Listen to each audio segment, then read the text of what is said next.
ప్రభుత్వం కాదా, నీ మంత్రులు కాదా, ప్రజలకు తెలియదా? కాబట్టి హైడ్రా పేరిట నువ్వు సృష్టిస్తున్న అరాచకం, పేదవాళ్ళ ఇల్లు కూలగొడుతూ, హైదరాబాద్లో ఒక ఇల్లు కట్టాడా 2 ఏళ్లలో, 2.5 ఏళ్లలో? ఎన్ని ఇల్లు కూలగొట్టావు నువ్వు? కొన్ని వేల ఇల్లు హైదరాబాద్లో కూలగొట్టి, ఒక్క ఇల్లు కట్టకుండా, ఒక్క ఇటుక పెట్టకుండా విధ్వంసం సృష్టించి రియల్ ఎస్టేట్ను కుప్పగూల్చి నువ్వు డబ్బులు చేసుకుంటున్నావు. పెద్ద పెద్ద ఈ బిల్డర్లు ఇవాళ చెరువుల్లో ఇండ్లు కడుతుంటే, పెద్ద పెద్ద బిల్డింగ్లు కడుతుంటే నీకు కనబడదు, కానీ ఇవాళ పెద్ద పెద్ద మాటలు. అందుకే మేము అనేది హైడ్రా అనేది it has become a blackmailing extortion tool of Revanth Reddy. ఖచ్చితంగా అందుకే మా గవర్నమెంట్ వచ్చిన మొదటి రోజే నిన్న హైకోర్టు చెప్పిన విధంగా దాన్ని ఎత్తి బంగాళాఖాతంలో పాడేసే బాధ్యత మాది.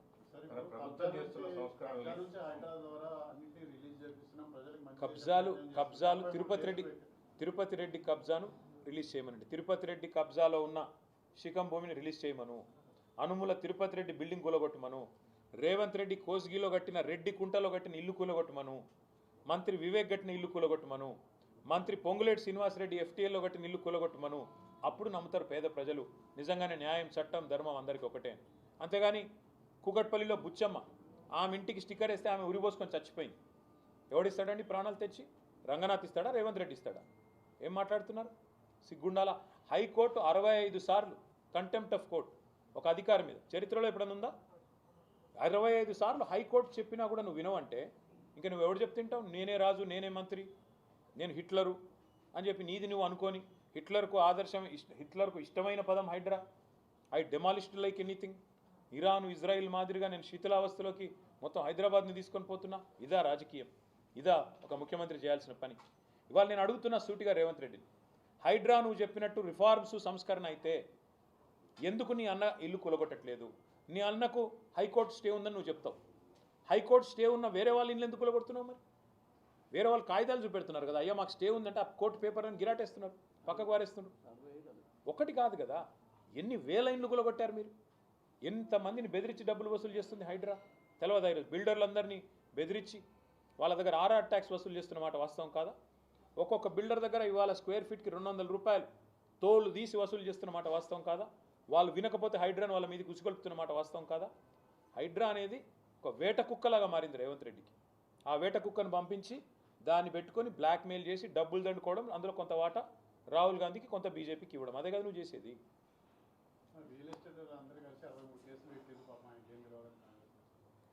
ఇక కోట్లకు కూడా ఏం తెలియదు అంటాడు, అంతా ఈయనకే తెలుసు. కోర్టులకు తెలియదు, న్యాయమూర్తులకు తెలియదు, న్యాయస్థానాలంటే గౌరవం లేదు. అంటే న్యాయమూర్తులు చెప్పినా, రాష్ట్ర హైకోర్టు చెప్పినా ఎంత పొగరు మీకు నాకు అర్థం కాదు. రాష్ట్ర హైకోర్టు చెప్పి 24 గంటలైంది, ఇంకా అధికారిని కొనసాగించవచ్చా? ఏమన్నా అసలు ముఖ్యమంత్రి గారికి ఏమైనా ఉందా ఇంగితం? అదే బ్రదర్ నేను అనేది అంటున్నా, హైడ్రా చేసే బ్లాక్మెయిల్ హైడ్రాని ఇంత వెనకేసుకొస్తున్నాడు అంటే రేవంత్ రెడ్డి ప్రతి స్కీమ్ వెనక పెద్ద స్కామ్ ఉంటుంది. ఆయన టీడీఆర్ స్కామ్ ఏం చేసిండో నేను ఇదివరకే బయట పెట్టిన సంవత్సరంన్నర కిందట. ఆయన అస్మదీయులు, ఆయన చుట్టూ ఉండే రియల్ ఎస్టేట్ బ్రోకర్లు మొత్తం హైదరాబాద్లో ఉన్న టీడీఆర్ అంతా కొన్నారు, ట్రాన్స్ఫరబుల్ డెవలప్మెంట్ రైట్స్ కొని ఆర్టిఫిషియల్ డిమాండ్ క్రియేట్ చేసి ఒక జీవో తెచ్చి 10% టీడీఆర్ వాడాల్సిందే అని దాని ద్వారా లబ్ధి పొందింది రేవంత్ రెడ్డి యొక్క అన్నదమ్ములు, ఆయన చుట్టూ ఉండే రియల్ ఎస్టేట్ బ్రోకర్లు. ఇప్పుడు మళ్ళీ చెప్తున్నా, హైడ్రా అనే అరాచక సంస్థను అడ్డం పెట్టుకుని రేవంత్ రెడ్డి గారు ఏదైతే చేస్తున్నారో నేను సూటిగా అడుగుతున్నా, నీ హైడ్రాకి దమ్ముంటే, నీ హైడ్రా నిజంగా సంస్కరణ అయితే ముందు నీ మంత్రుల ఇల్లు కూలగొట్టు. పొంగులేటి శ్రీనివాసరెడ్డి ఇల్లు ఎఫ్టీఎల్లో ఉన్నమాట వాస్తవమా కాదా? అట్లాగే వివేక్ ఇల్లు బఫర్లో ఉన్నమాట వాస్తవమా కాదా? అట్లాగే పట్నం మహేందర్ రెడ్డి ఇల్లు ఎఫ్టీఎల్లో ఉన్నమాట వాస్తవమా కాదా? కేవీపీ రామచంద్రరావు గారి ఇల్లు ఆయనది ఉన్నమాట వాస్తవమా కాదా? ఎన్ని ఉన్న ఎగ్జాంపుల్స్ ఇన్ని చూపెడుతుంటే ఇవేవి కాదు. అనుముల తిరుపతి రెడ్డి ఇల్లు ఎఫ్టీఎల్లో ఉన్నమాట వాస్తవం కాదా? కాబట్టి చట్టం అంటే అందరికీ ఒకటే తిరిగి ఉండాలి. చట్టం కాంగ్రెస్ వానికి చుట్టం, మిగతా బీదా బిక్కిని మాత్రం ఇష్టం ఉన్నట్టు కొడతాం, మా ఇష్టం కోర్టు చెప్పిన అయినం. తప్పకుండా తగిన శాస్తి జరుగుతుంది. రేవంత్ రెడ్డి గారి తల బిరుసుకు, ఆయన అహంకారానికి సమాధానం ప్రజలే చెప్తారు. బ్రదర్ నేను మళ్ళీ చెప్తున్నా, మేము ఈ హైడ్రా అనేది పేరు మార్చి డ్రామా ఆడుతున్నాడు ఆయన. గతంలో దాని పేరు EVDM, enforcement vigilance director monitoring, అది మేము పెట్టింది. డిఆర్ఎఫ్ అని పెట్టింది మేము. దానికి ఒక పేరు మార్చి అన్నిటికీ మార్చినట్టు, అన్నిటికీ రంగులు వేసినట్టు, సున్నాలు వేసినట్టు దీనికి కూడా వేసి పోజులు కొట్టడం తప్ప ఆయన పీకింది ఏం లేదు. కేవలం దాన్ని బ్లాక్మెయిల్కి వాడుకుంటున్నాం. జస్ట్ ఎక్స్టార్షన్, బ్లాక్మెయిల్, బెదిరించడం, డబ్బులు గుంజడం. Revanth Reddy is one of the biggest blackmailers కదా. అధికారంలోకి రాకముందే పెద్ద బ్లాక్మెయిలర్. ఆర్టీఐ అడ్డం పెట్టుకొని బతికినోడు. అట్లాంటి వాడు ఇంకా అధికారంలోకి వచ్చాక హైడ్రాన్ అడ్డం పెట్టుకొని బతుకుతున్నాడు. ఇది వాస్తవం.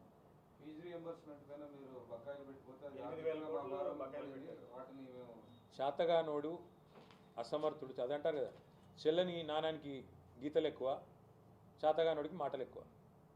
మేము అధికారంలోకి వచ్చినప్పుడు 2014లో ఫీజు రింబర్స్మెంట్ బకాయిలు లేవా? It's continuous process brother. Previous year బకాయిలు నెక్స్ట్ ఇయర్ కడతాం, అరియర్స్ అంటారు వాటి. అది కామన్ ప్రాక్టీస్. అది governance is continuous. Governance is an institution. అది వరుసగా ఇప్పుడు మా కిరణ్ కుమార్ రెడ్డి ప్రభుత్వం తర్వాత మా గవర్నమెంట్ వచ్చింది, కాంగ్రెస్ ప్రభుత్వం తర్వాత. మరి మాకు లేకుండానే 4,000 కోట్ల బకాయిలు కట్టినామా లేదా? 10 ఏళ్లలో 20,000 కోట్ల బకాయిలు కట్టినాం. ఆర్థిక వ్యవస్థ అతలాకుతలమైన కరోనా వల్ల ఎక్కడ పిల్లలకు బకాయిలు పెట్టి ఇబ్బంది పెట్టలేదు. అదే మీరు మాట్లాడితే గత బకాయిలు ఉంటాయి కదా, పాత కొత్త రోల్ ఓవర్ కాకపోతే ఏమైతాయి? మేము అధికారంలోకి వచ్చినాడు 72,000 కోట్ల అప్పులతో రాష్ట్రాన్ని మాకు అప్పచెప్పిండ్రు. మేము దిగిపోయినాడు 3,52,000 కోట్లు మొత్తం అప్పు. అందులో తీసేస్తే 72,000 తీస్తే మేము చేసింది 2,80,000 కోట్ల అప్పు. న్యాచురల్గా నీకు వస్తుంది కదా, నెక్స్ట్ ఆస్తి వస్తుంది, అప్పు వస్తుంది. మరి మేము అధికారంలోకి వచ్చినాడు మొదటి నెలలో రాష్ట్ర రెవెన్యూ 4,000 కోట్లు, మేము దిగిపోయినాడు 18,500 కోట్లు. ఆస్తి పెంచాము, అప్పు కూడా కొంత పెరిగింది. కానీ దివ్యమైన రాష్ట్రాన్ని చేతిలో పెడితే నడపడం చేతగాక నోటికొచ్చిన మాగుడు. ఇవాళ ఐటీ రంగంలో ఉద్యోగాలు పోతున్నాయి. సమాధానం చెప్తాడా రేవంత్ రెడ్డి? ఎందుకు పోతున్నాయి? ఎందుకు? నీ ప్రభుత్వమే చెప్తుంది కదా, నేను చెప్పడం కాదు. గవర్నర్ అడ్రస్లో, బట్టి విక్రమార్క గారి బడ్జెట్ అడ్రస్లో మీరే చెప్పారు 9,39,000 ఉద్యోగాలు ఉన్నాయి. మరి 9,46,000 నుంచి 9,39,000కు ఎందుకు పడ్డాయి? మీరు ఈ ఐటీ హబ్బులు వాడుకోరు, జిల్లాల్లో మేము కట్టిన వాటిని వినియోగించుకోరు. అవి కేసీఆర్ ఆనవాళ్ళు కాబట్టి జీర్ణించుకోలేరు. మేమేం చేయాలి దాన్ని? తెలంగాణ రాష్ట్రమే కేసీఆర్ ఆనవాళ్ళు కదా.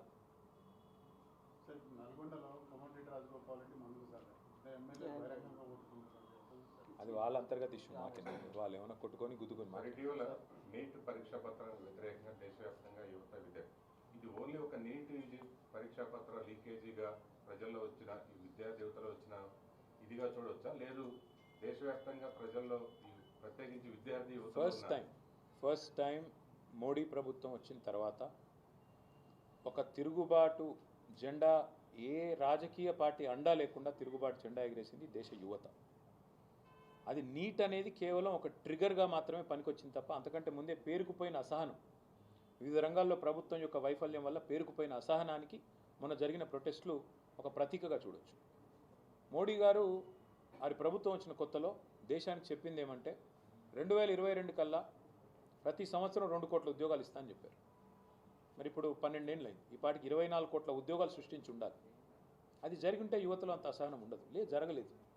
ఇక చాలా రంగాల్లో వైఫల్యం చెందింది కాబట్టి ఇంకా ప్రభుత్వానికి వ్యతిరేకంగా యువత రోడ్లెక్కాల్సి వచ్చింది. ఇందులో ఇంకొకరి వైఫల్యం కూడా ఉంది. ప్రధాన ప్రతిపక్ష పార్టీ అయిన కాంగ్రెస్ అసమర్థత వల్ల కూడా ఇవాళ వారు ప్రజల్ని మోటివేట్ చేయలేకపోతున్నారు, వాళ్ళు ప్రజల్ని ఇన్స్పైర్ చేయలేకపోతున్నారు. అందుకే ఒక ఆన్లైన్ స్టార్ట్ అయిన ఒక ఉద్యమం ఇవాళ ఆఫ్లైన్ మారింది, జంతర్ మంతర్ కాడికి వచ్చింది, పార్లమెంట్ చుట్టుముట్టే కాడికి వచ్చింది, ప్రభుత్వాన్ని ఉక్కిరి బిక్కిరి చేసే కాడికి వచ్చింది. అంటే ఈ దేశ యువత, కేసీఆర్ గారు 2020 సంవత్సరంలో చెప్పారు, ఇండియా విల్ రియాక్ట్ జబ్ కభీ జరూరత్ పడతా హై. భారత్ एक उज्जवल देश है, जब कभी ज़रूरत पड़ता है भारत रियाक्ट करेगा. నిజంగా రోజు కేసీఆర్ గారు 6 ఏళ్ల కింద చెప్పిన మాట ఇవాళ నిజం అని పిల్లలు చూపెడతా ఉన్నారు. సంవత్సరం కిందట నేను బాంబేలో ఒక ఈవెంట్కి వెళ్ళాను. అక్కడ నన్ను అడిగారు, నేపాల్లో జరుగుతున్న తరహాలో భారతదేశంలో కూడా జెన్ జీ ఆందోళన జరిగే అవకాశం ఉందా అని అడిగారు. తప్పకుండా జరుగుతుంది. భారతదేశంలో పిల్లలను పట్టించుకోకపోతే, పిల్లల విషయాన్ని, పిల్లల మనోభావాలను గాయపరిస్తే ఇక్కడ కూడా తిరుగుబాటు వస్తుందంటే నవ్వారు, అవహేళన చేశారు. ఇవాళ ఏం జరుగుతుంది భారతదేశంలో? ఒక్క ఢిల్లీలో కాదు, ఢిల్లీలో జంతర్ మంతర్లో జరుగుతున్న ఆందోళనకు మద్దతుగా దేశంలోని వివిధ నగరాల్లో అగ్గిపుట్టింది. భారత ప్రభుత్వానికి వ్యతిరేకంగా ఇవాళ దేశవ్యాప్తంగా యువత కథం దొక్కుతున్నారు. ఇది వాస్తవం. ఇది దేశ యువతలో నిండి ఉన్న నిరాశ, నిస్పృహ, దేశంలోని పరిస్థితుల పట్ల వారికి ఉన్న అవగాహనకు నిదర్శనం. ఇది అన్ని రాజకీయ పార్టీలకు కూడా ఇది ఒక తప్పనిసరైన అర్థం చేసుకోవాల్సిన, ఆత్మవిమర్శ చేసుకోవాల్సిన ఒక సందర్భం. రాజకీయ వ్యవస్థ కూడా ఒక సవాల్ కాదు, ఎందుకంటే రాజకీయ పార్టీలు కాదని వీళ్ళందరూ ఒక సవాల్ కాదు. రాజకీయ వ్యవస్థలు ఎప్పటికప్పుడు రాజకీయం అనేది నిశ్చలంగా ఉండదు, చలనశీలంగా ఉంటుంది. ఎప్పటికప్పుడు డైనమిక్గా పరిస్థితికి అనుకూలంగా మనం కూడా మారుతూ ఉండాలి. వాళ్ళ పిల్లల్లో ఒక నిరాశ, నిస్పృహ ఉంది, అది వాస్తవం. కాబట్టి దాన్ని అర్థం చేసుకుని మనం కూడా పిల్లలు ఏం కోరుకుంటున్నారో వాళ్ళ మనోభావాలు అంటే వాటిని గౌరవిస్తే ఇబ్బంది. పార్టీస్ వాటిని రిప్రజెంట్ చేయకపోవడం వల్ల there will come a time there will come a time when time will give you all the answers. Mr. K. ఇప్పుడు yes sir. The government has tabled a law against paper leaks and all those who will report on such things. I'm sure you must have gone through these provisions. No, let Do me you first- find it efficient and effective deterrent against these things? Let me first ask the union government, whatever happened to Radhakrishnan committee that was constituted a couple of years ago? Before we talk about the new bill that is being tabled, what happened to the previous committee's report? What is the action taken on those recommendations? What have been implemented? What have not happened? What was the efficacy of that committee? Let us understand. Before we start talking about new things and newer bills and newer legislations, let's understand, let's acknowledge what has been done in the past, what has been learned from the previous mistakes. This is not the first time in this government that papers have leaked. This is the 5th time. Under Dharmendra Pradhan ji, 3 times it has happened. Under this government, NDA government, 5 times it has happened. More important thing is what India wants today is accountability. What India wants today is transparency and more importantly reforms which are long lasting. So if that reform in the form of a bill is being brought forward with a good intent, of course we welcome it. Without a question we welcome it. We will support it. But the government also has to answer what they have done about the previous committee.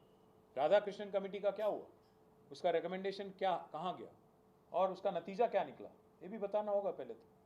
The government has also constituted a high committee. Under Nandan Nilekani ji, How do you see? no, it's boss. Anything to reform education and instill confidence is welcome.